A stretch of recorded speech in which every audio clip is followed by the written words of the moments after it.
Don Carpenter on News Talk 1270 KIML.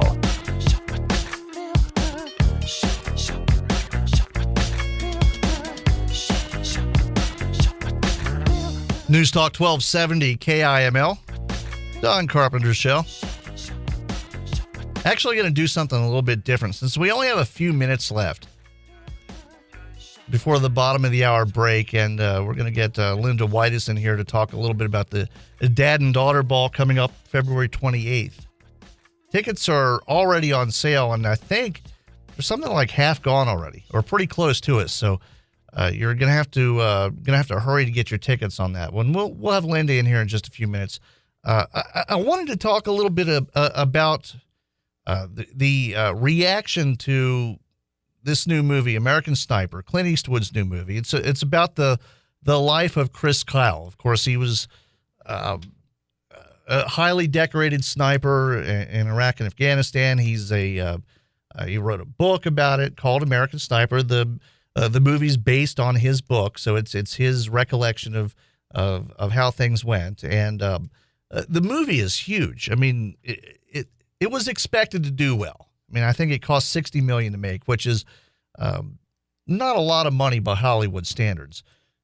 Fun fact about this: originally, Spielberg was asked to make this movie, and he's made some pretty good war movies, but he said he couldn't make it for less than $100 million. So the studio brought in Clint Eastwood, who of course has won a lot of awards for his movies. I mean, he's made some really good movies over the years. Unforgiven, $1 Million Baby,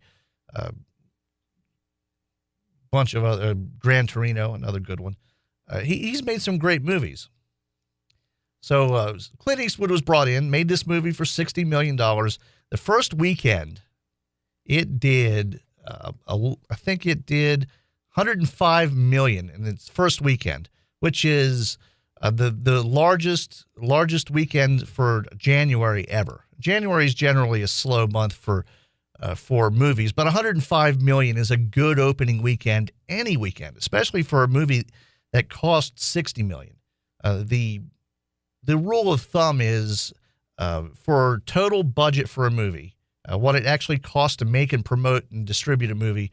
You do the production budget and then double that. So it probably cost the studio $120 million to make the movie and distribute it. And they made that back in 4 days almost. And of course, the left is just going absolutely bonkers over this movie because it is very, very politically incorrect. Chris Kyle, played by Bradley Cooper in the movie, he specifically says many times he feels no remorse for killing these people. He uses very colorful language to describe them. We'll just say stuff I can't say on terrestrial radio, but he uses very, very harsh language. Says he doesn't feel bad about shooting any of these people. He wishes he could have shot more to save his fellow soldiers. He was a Navy SEAL. But to save his fellow troops. So this is and I haven't seen the movie yet. I've only seen some clips. I have it on the list of movies I need to see and haven't gotten around to it yet.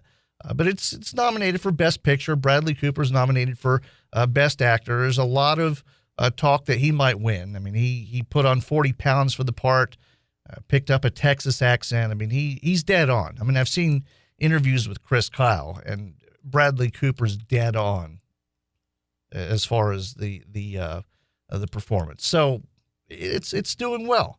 It's got good reviews. It did really well. Of course, like I said, the left is going bonkers because it doesn't promote their story of how the Iraq War went.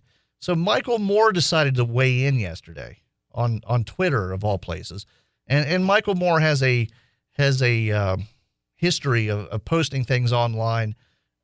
He never engages in any kind of discussion with this. He just posts these inflammatory things online and then retreats. Doesn't do anything. He doesn't discuss anything with anybody. He just says something ridiculous and lets it go.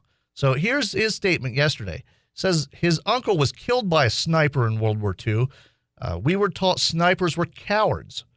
will shoot you in the back. Snipers aren't heroes, and invaders are worst. That's Michael Moore talking about this new movie. He's saying snipers are cowards. Meanwhile, Michael Moore, anytime you go up to him with a camera and ask him how much money he has and how he's one of the 1%, he turns and runs like a little chicken. So I'm not quite sure if Michael Moore says you're a coward, it's probably a good thing, because it probably means the exact opposite. And again, this is a movie. It's a movie. I mean, it's about a real person and it's about real events, but it's a movie. And people getting upset about this are just completely missing the whole point. We've had plenty of anti-war war movies.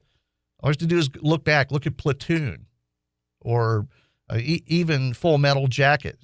For all of its violence, it's an anti-war movie. MASH. There's been a long history of anti-war war movies. Then, of course, there have been some war movies, and this one doesn't glorify war. It shows you that war is a bad thing, but it doesn't slander the people that participated either.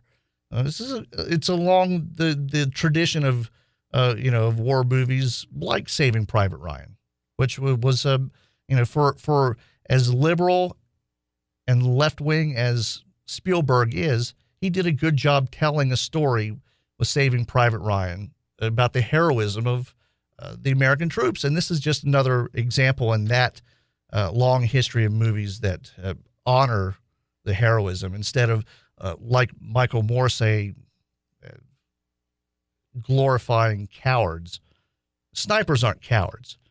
If Michael Moore understood what it took for someone to be a sniper, he wouldn't even dare say such a thing. Because unlike what Michael Moore thinks, people do shoot back at snipers. You're the center of attention. And of course, your job is to try to get your job done before they shoot back and get you. But to call snipers cowards is just beyond classless, tasteless. And Michael Moore proving once again that he's an idiot. Okay, we're going to take a short break. We'll be right back. News Talk 1270 KIML. You're listening to Don Carpenter on Gillette's Heritage Station. News Talk 1270 KIML.